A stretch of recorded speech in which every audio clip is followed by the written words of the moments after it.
Good evening, good evening, good evening, and welcome back to the Operation Hill One Charge channel where we do what? Focus on healing, humor, and hot motherfucking topics. What's up, you nosy motherfuckers? What's going on? Happy Monday! Happy Monday, happy Monday. I feel amazing. I feel amazing. I had the longest freaking day, but I still feel amazing. And that's because I couldn't wait to get here to you guys so we can discuss reasonable doubt and let's get this going. Hi, TTG, right nosy neighbor. What's going on, my good people? What's going on? Let's get into it. Let's get into it. Okay, ladies and gentlemen, as you enter the chat, please do not forget to hit the thumbs up on the video. Please do not forget to hit the thumbs up on the video. Please do not forget to hit the thumbs up on the video and show your girl some love, right? Today we are reviewing Reasonable Doubt Season 2, Episode 4. The name of this episode is called Friend or Foe, right? So the episode starts off with Jax and Daniel. They doing a little pop-up at Ozzy's house, right? So when they pop up there, Ozzy's sister Kristen opens the door, right? And instead of saying, oh, we want to see Ozzy, they said, Kristen, Big Chris, come outside. I want to holler at you. This is Jax, right? So she said she wants to inquire about Ozzy and his drug use the night of white girl Wendy's murder, right? So Krista admitted, she was like, listen, I done gave Ozzy drugs in the past. I ain't even gonna lie to y'all, right? She was like, but the night of Kristen's, I even gave it to him the other night when he OD'd. But the night of Kristen, of a white girl Wendy's murder, I ain't gave Ozzy nothing. That wasn't me. I ain't had nothing to do with that. So Jax was like, well, then who would? And she said, well, maybe Byron. And she said that Byron was Ozzy's main supplier back in the days and someone he was close with, right? And I was thinking, I said, is Byron the guy who Ozzy kept calling, saying, you got to bail me out. You got to say I was with you. And he was popping all that shit, saying, nigga, you don't run me. So I wonder, is that, I can't remember if he said, because I don't think he said the name Byron. But okay, whatever. So Kristen said, well, listen, I'm going to try to get a number for Byron for you so you can figure all that shit out about the night white girl Wendy was taken out, because I ain't have nothing to do with that night with giving Ozzy the drugs, right? So when they leave, Jack tells Daniel, I want you to follow up on this Byron character and to keep an eye on Kristen because she's lying about something. And I was peeking thinking the same thing. Hey, yo, Linda girl, my nosy neighbor, right? So then they flash to Kill Bill, right? And what it seems like is going on, I think I got what's going on with Kill Bill. Kill Bill was Tommy, right? This is what I see is going on with Kill Bill. It seems as though when Kill Bill was trying to get his business off the ground and his was trying to be successful, he neglected his family. Right? Because he was trying to solidify his career. And sometimes that can happen. You know, you focus on one thing, you let everything else fall by the wayside, right? And it seemed like the wife got tired of that. She said, absolutely not. I'm not letting you fuck over me. I don't got time for this fuck shit, so I got the role, right? So what he's trying to do is get his family back. He's trying to get his family back because he realized, and I think most of us realize that, like, you can work so hard to get to a place you want to be, the pinnacle of your career, the pinnacle of your success, so on and so forth. But when you don't have nobody to share that with, is it really a joyous time? Do you love it? Do you like it? Is it something that, you know what I'm saying? So it kind of made me sad for Kill Bill, and I could see he want his family back. They separated. He like, nah, I don't like how this is going on, right? So he been showing up like with kind gestures and popping up, trying to show her like, listen, I changed. I no longer put my career before you. I love you, yada, yada, yada. He kind of messed up because he showed up this time and it was their anniversary and he came with the wrong flowers and then he came the wrong day. So she was looking at him and she a black girl named Kendra. She was like, Kill Bill, that was yesterday. Read the fucking room. Go find Ghost and leave me the fuck alone, right? So anywho, apparently... And I swear for Lord, I knew this. I swear for Lord, I knew this. When Lewis was saying he was going to hire this guy, I said, absolutely not. So anywho, Lewis knew hire Sam. Sam is full of shit, right? He ain't no coding guru and all this bullshit. He been fucking up the business, right? And then what he's doing is he's laying on us black men got to stick together, spill heavy on Lewis, right? And see, Lewis, you was already captivated by that from the beginning, and I knew this was going to bite you in the ass by the way he was bragging to Jax at dinner about having another black man to code with you. It's nothing wrong with having your kind come be a part of getting that money and also elevating and putting something back into your community. But they got to know what they doing, and I felt like you felt that too prematurely and you ain't even noticed, motherfucker. But okay, girl. So Lewis said all that tug at his heartstrings, and he decided to overlook what he doesn't know, with the promise that, because what happened was he don't know no coding. He don't know no coding. He lied. And he told Lewis said, no. But somebody is teaching me right now, and I'm getting it together. And la la la. You said you already knew this. Right, so I said, okay, you know what, Lewis, that new hire, that's gonna be the cause of your demise. And Jax was peeking at that too. And something she said in the episode, I totally agree with. So, anywho, back at the office, Jack reveals that Kristen shared the dealer Byron's contact information, and she said they need him to confirm that the night of white girl Wendy's unalive and that him and Ozzy was together and they was getting zooted and they was playing PlayStation, right? And how white girl Wendy was abducted and unalive by a drifter. Because apparently there was a drifter in that area the night when all this shit went on and yada, yada, yada. So they want to put that on the drifter. They want to take it off for Ozzy, right? Then Jax talks about how they're going to build a case that of Ozzy being fragile and a broken child who was sexually abused and driven to a world of addiction, and how white girl Wendy was his savior and committed to spend the rest of her life with him and yada, yada, yada. That's how they going to win the court case, right? So then Jax, when they got an elderly woman, because she was like, I'm going to show you how to prove my case. She went and got some elderly woman that work at their job, and she's religious. She's a co-worker. And she went to go test her theory on her. So she started saying things like, if I told you, do you know what Ozzy is? So she was like, yeah. And I'm mortified about what he did to white girl Wendy. I don't appreciate nobody slaying no white hoes, especially no black man. And she was like, all that. But if I told you that he was addicted to drugs and sexually abused and a lot of shit happened in his life, would you feel the same about him unaliving a white girl? She said, now wait a minute. I would feel a little remorse. Maybe he couldn't help himself. Maybe he was going through some things. So she was like, when she's like, thank you very much, she left. She was like, see? So we got to get women, we got to get religious women, we got to get elderly women, and we got to get them on board with this young man was seduced, he was betrayed, and all these other things which led him down a road of addiction and pain, but not to a road of unaliving white girl Wendy. Somebody else did that fuck shit, right? So then, in the next scene, we see Lewis and Jax and their sex life. Listen. Okay, girl. I was just having this conversation, right? I am so motherfucking proud of Jax and Lewis and their resilience and their rebound with their relationship. Because I love the fact that even though Lewis cheated and even though Jax cheated as well, they are able to come back together, and the chemistry is so fucking strong, it's like it never left. That I really love that. Girl, Lewis Sex, he was like, listen, Naima ain't home. We got a few minutes before she get there. Bring your motherfucking ass on to be butt naked and ready to twerk that thing, ride that thing, and everything else. Jack said, oh, bitch, you ain't got to tell me twice. Kill Bill tried to ask her. She said, hold on, white boy. I know your wife don't fuck with you, but my man fuck with me, and I'm not standing here on that. I'm holla at you. I'm not putting career before my man. That's how he fuck somebody else the last motherfucking time. Jax ran out that motherfucker door. She went home. She put on her cutest lingerie. And I was having this conversation. And I'm making a little TMI-ish right here. I was having this conversation because Jax pulled out the rose and masturbated before he got home. So I was sharing that sometimes women can do that because, you know, that's my one off. So my second one going to take me to the sky. And matter of fact, let me not even go into that. Anywho, I could relate to what motherfucking Jax did, and I could also relate to the chemistry she had with her motherfucking man and how they making that shit work even after they've been through some fuck shit. So I love that part. Finally, Naima comes home, so they're like, okay, girl, we got to get it together, put on your sweatpants, you know, we got to act like we were just in here reading the Bible. Let's get it together. Naima's home. Baby, Naima walked in. Naima got her drink. They came out their room. Hey, baby girl. Hey, what was going on? I want to tell you. Boom! Naima slammed the door in their motherfucker face. Jack said, I know this bitch ain't. Jack started banging on that door.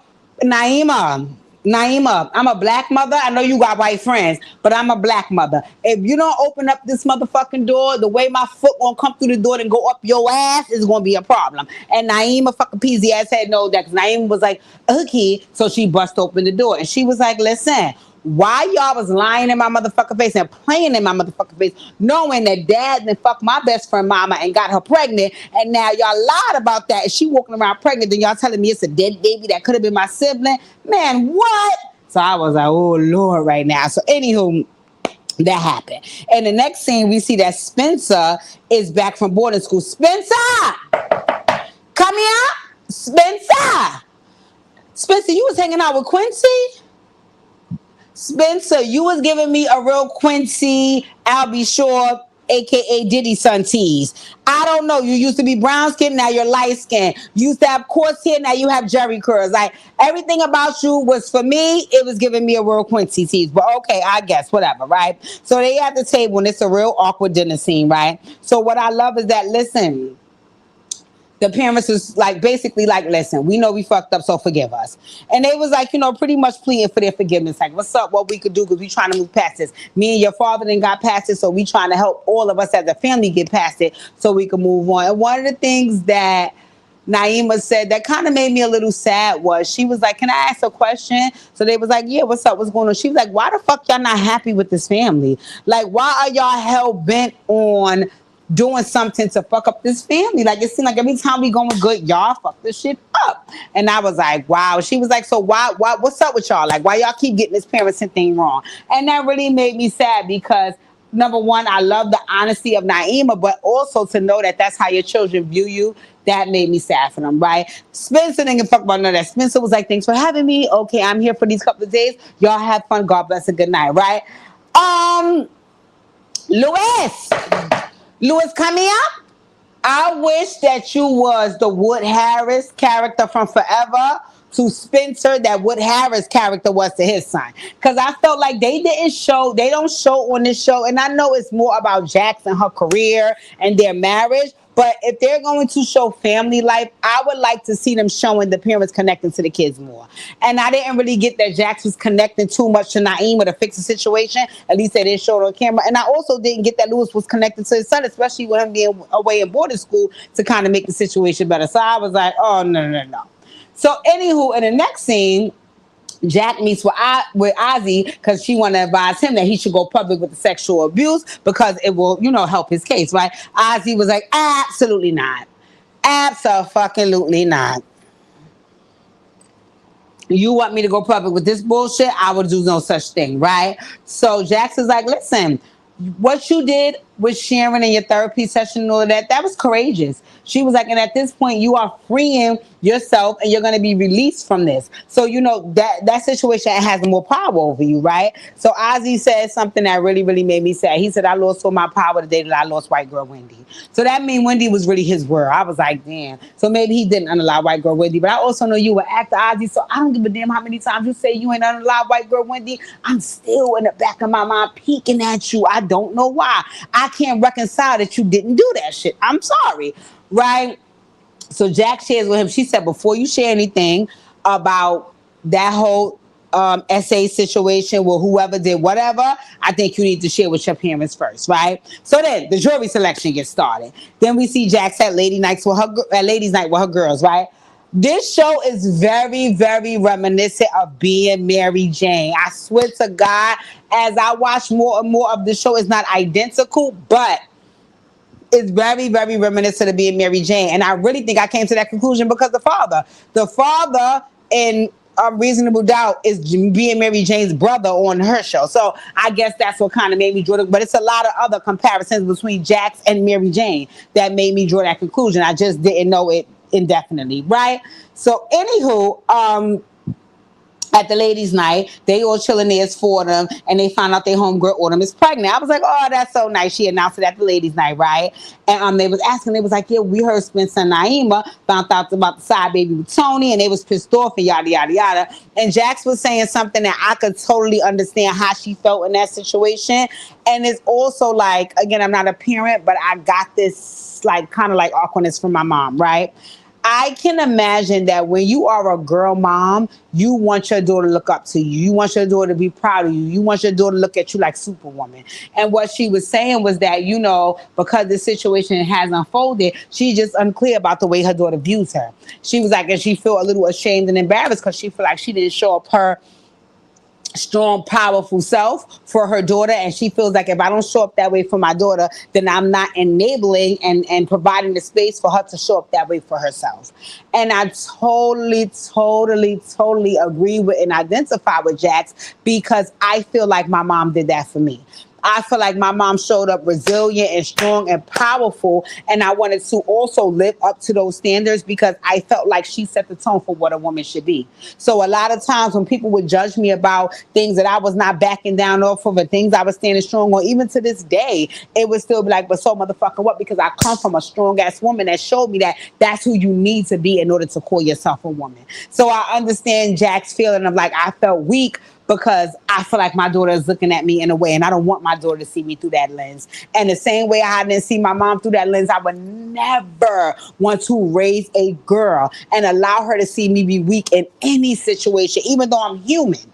I still wouldn't want her to view me that way, because I want her to know that through anything, her mama could be strong, and so the fuck could she. So I understood what Jax was saying in that moment, just being a daughter, right?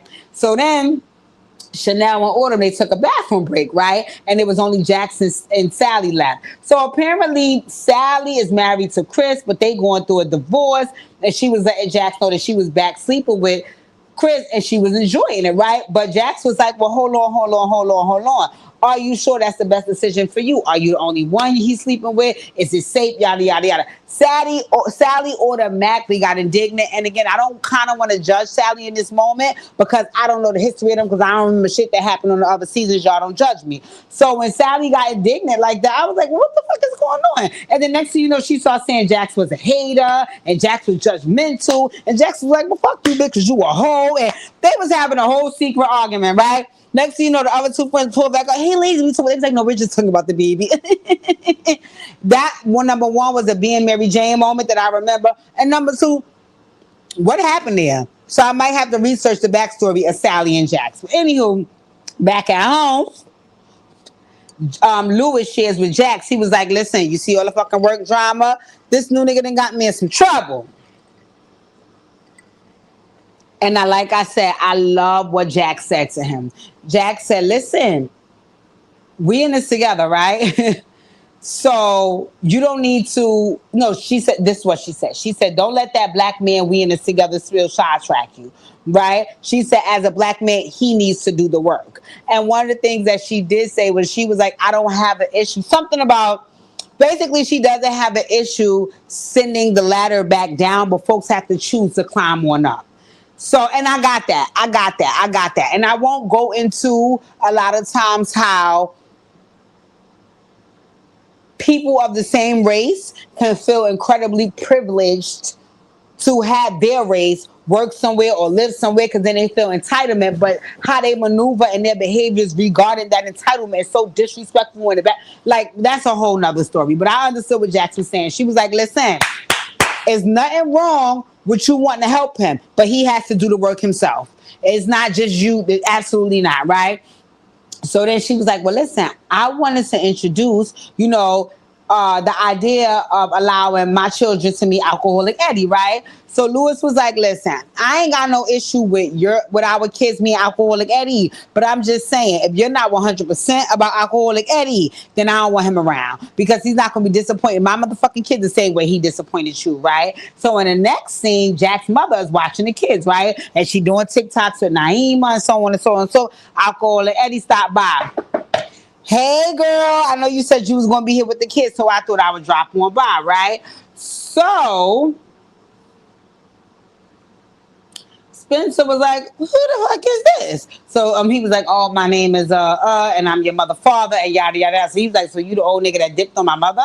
So he was like, yeah, but I'm in recovery now and I'm trying to rebuild, and you let me know what's up. You don't want to fuck me, little nigga? So he was like, I mean, I gotta watch you, because look how you treated my mom. And he was like, duly noted. So he was like, so let me move in on baby girl, because I can already see how little boy moving. So him and Naima, he was like, so what you doing right here? She's like, oh, I'm doing some TikTok dance. He was like, so let me start, trying to do that with you. So he started doing the TikTok dances with her. He was like, they was like, oh, you better than grandma. He was like, should I taught grandma how to dance? And I barely did that. No, I'm better than her. I'm a musician. Yada, yada, yada. So then they brought up, he was like, so what time your mom and your father get home? AKA, I don't want them to catch me in here, because I pulled this stunt when they ass wasn't home. So they was like, listen, we don't give a fuck what them cheating ass motherfuckers do, because they're a piece of work and they keep fucking up this family. So whenever they get home, they get home. So Eddie was like, word? What's up with y'all? So they was like, you wouldn't understand. You don't know what's up with us. He was like, well, I would understand if you told me. So holla at me. I got some bread to give y'all a little bit of ammunition to want to share. So anywho, in the next scene, upper management is talking to Lewis, and they was like, Lewis, come here. your boy gotta go, right? Black, purple, or green, he's fucking up, he gotta go, right? So they was like, listen, he signed, they talking about the new black hire that Lewis was stroking, right? They said he signed a non-compete clause, right, with some company called EXP, and it's for 6 months. Now he's only been going with them for 8 weeks, and being with Lewis's company, that's the competition. You can't be with the competition with no within the 6 months that you got fired from us because you signed this non-compete clause, right? So when they called his raggedy ass, and his name is Sam, they was like, listen, why you ain't tell me about this non-compete clause? I thought enough time has passed. You could have never thought how much time has passed. They told you 6 months, it's only been 2 months. What the fuck you talking about? But see, you trying to get over, right? So Lewis tried to low-key fire him, and Sam was like, hold on. Lewis, remember you called me in the office the other day. You told me I had to be a black slave and do all this additional training without pay. You was going to slave me and work me to death, and I'm the only black man working for this agency, and they ain't hired no black man in 100 fucking years, and now you was trying to hold it on me, and now that's null and void, right? Upper management looked at Lewis. He said, oh, shit. Oh, shit, this nigga got ammunition. They said, Sam, going back to work, baby. You could say. They said, upper management looked at Lewis. Lewis, come here. Come here. You gonna let that other nigga take you down. You not only are you gonna let him take you down, you gonna let him take your spot, and you would be a damn fool. Listen, you know we eliminate how we are selective about how many blacks we hire. Don't get fucking eliminated. That's basically what the white boy told him, and I was like, okay now. So anywho, Jax come home. And she see Mama Love, she knocked out, she wakes up, she's like, thank you, Mommy, I appreciate you watching the kids for me. So Mama Love said something slick. She was like, I already know what's up. They told you about Tony, they told you about the side baby, and you wanted to. She was like, girl, listen, the same way I did fuck shit to you, Jackson, you forgave me in time, them kids will forgive you too. I don't give a fuck about that. She said, but let me tell you something, as far as your father, make sure you tap in. Oh, Mama, make sure you tap in. It's still your pappy. Anywho, Daniel, with his little nut ass, is still lurking around Ozzy and Kristen, right? So they talked about Byron, Ozzy's childhood abuse, because he's sitting around. No, what happened was Daniel was lurking around Kristen, because he know he could get information from her. So he's in the household, but Ozzy's somewhere else, and he just in there wooing and fooling Kristen because he wanted to keep fucking talking, because she keep running into her fucking mouth, right? So she talked about Byron. She talked about Ozzy's childhood abuse. She said who he is off camera. And Kristen shared with Daniel that Ozzy keeps a journal, right? And then Ozzy magically appears. And I believe he was listening to their conversation before he revealed himself. So he said, Daniel, come here. Come here, you can let Jax know this babysitting shit. I ain't with that shit, so you gotta roll, right? Because I could sense that he feel like Kristen in here running her fucking mouth, so he's making it hot, and you soaking all this shit up, Ling Ling, so you got the motherfucking roll, right? So he said, so after Daniel, he was like, oh, I'm gonna just call Jax. He said, I'll call her too, get the fuck out, right? So then when he leaves, he was like, Kristen, what the fuck are you doing? He is on my legal team, and we don't got time for this. Next thing you know, the doctor appeared. So I imagine that's who Ozzy was with. He was like, listen, this nigga needs some medicinal weed, a.k.a. he needs some drugs. You know how to get them. Y'all make that shit work, right? So next thing you know, it's jury selection, and everybody is at court, right? So Daniel slick ass, he shows up at Ozzy's condo while they at court, pretending he left something he needs for court. So he called Kristen on the phone, and he like, listen, I left one of my books here, and your brother needs that to save his life at jury selection today. How could I get in a condo? So Kristen was like, oh my word, well, let me give you the spare key. Like a fucking nut, she gives him the spare key. He ain't leaving nothing there. He was snooping around for them journals that Kristen told him about, the Ozzy keys, and he got the motherfucking shits, right? I don't know why I feel like Ozzy, for whatever reason, I feel like Ozzy got cameras in that house, and I feel like he gonna see Daniel sneaking around and stealing them germs. For whatever reason, I feel like Daniel gonna get caught with that shit, right? So then in the next scene, Lewis calls Sam in his office to crack the whip on his ass. And he like, listen, I didn't went home to my wife and cursed you the fuck out. So, after he cursed him out, he went home to his wife and cursed him out. Even Muscle Jax was like, oh, I love this gangster nigga. I ain't never scared. Jax! Come here, Jax! Love the new braids. Love the new braids. I'm here for the new dude, Jax. Mm-hmm. Mm-hmm. Yes, get your re-braid on. I can appreciate that. So, anywho, they sit for dinner, and the kids and the kids are in a better place.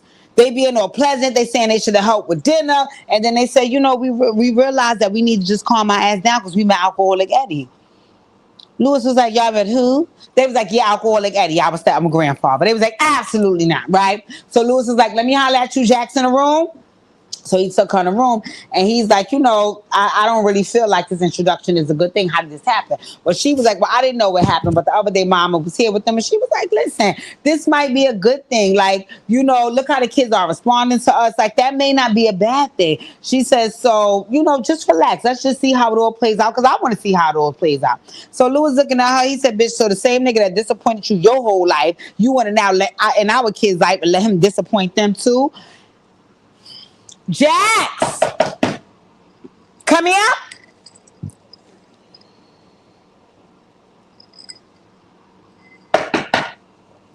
Come here. And this don't only go for Jax, but this goes for a number of people. Sometimes you cannot share and reveal all of the things you feel about your family or friends because sometimes people will use that against you. And instead of Lewis being able to understand that I may want to work things out with my father, he's more so negative and feeling like he has to protect you against his father because all of the negative things he told them. And in my mind, it's like, listen, you can be protective, but you have to also understand that that is her father. And at some point, she may want to rebuild and reconnect, and you have to be okay with that. And if you can't be, you want to put her in a position to choose between you and her father. That's not fair. So, anywho, your man Kill Bill, he's still trying to get Kendra back. He's showing up at the house. He's fighting for his life. I'm be honest with you, I love to see people fight for their life. So I'm proud of Kill Bill. Fight for your marriage. If that's what you want, do whatever it takes. So I was proud to see that. So in the next scene, Lewis bony ass jawline rolls up to 88 Eddie, telling him he needs to roll. Basically, say the fuck out me and my kids like you ain't never been no motherfucker body. You don't mean the motherfucker thing. Stay the fuck away. Lewis, come here. Jax don't need no protection from her father, my dear. She doesn't. She needs patience and she needs you to use that patience to help her reconnect and forgive her father. She do not need no protection from him, but baby, you must don't know A.A. Eddie. A.A. Eddie always play a motherfucking addict. He played one of being Mary Jane.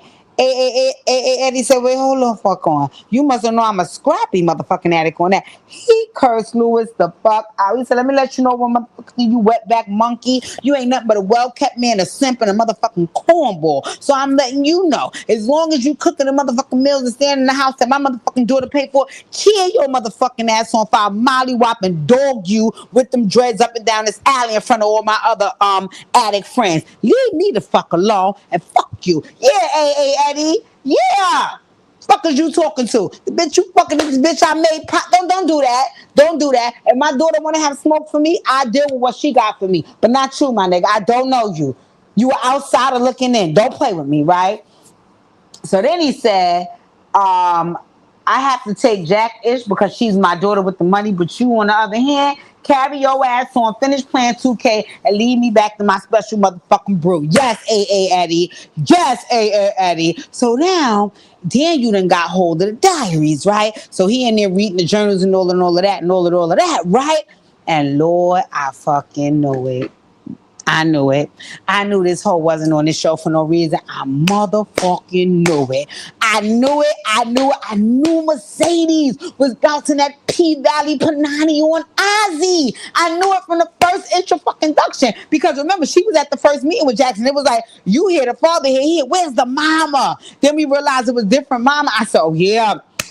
You can't keep that P-Valley Punani away. Yeah, you screwing Jack. You screwing. I knew it. I knew it. And you know what else I fucking know? You probably the one who took out white girl Wendy, but that would be fucking, that's soon to be determined. She was in there rubbing Ozzy down and she said, time for bed, Ozzy, and walked off of her tongue. Yeah, Mercedes. Yeah. Let's see what's going on. So, ladies and gentlemen, that was motherfucking episode 4 of motherfucking Reasonable Doubt. And it's heating up. I'm not going to lie, low-key. Can't wait till this Ozzy case is over because I want to see what's next for the season. But I'm enjoying. If you are not watching the show, you can still tune into my reviews because I'm going to let you know what's going on every step of the motherfucking way. And if you do want to tune into the show, it is on Hulu. But in any event, thank you all for tuning in. Please make sure you hit the thumbs up on the video. Happy Monday and enjoy your night. Mwah.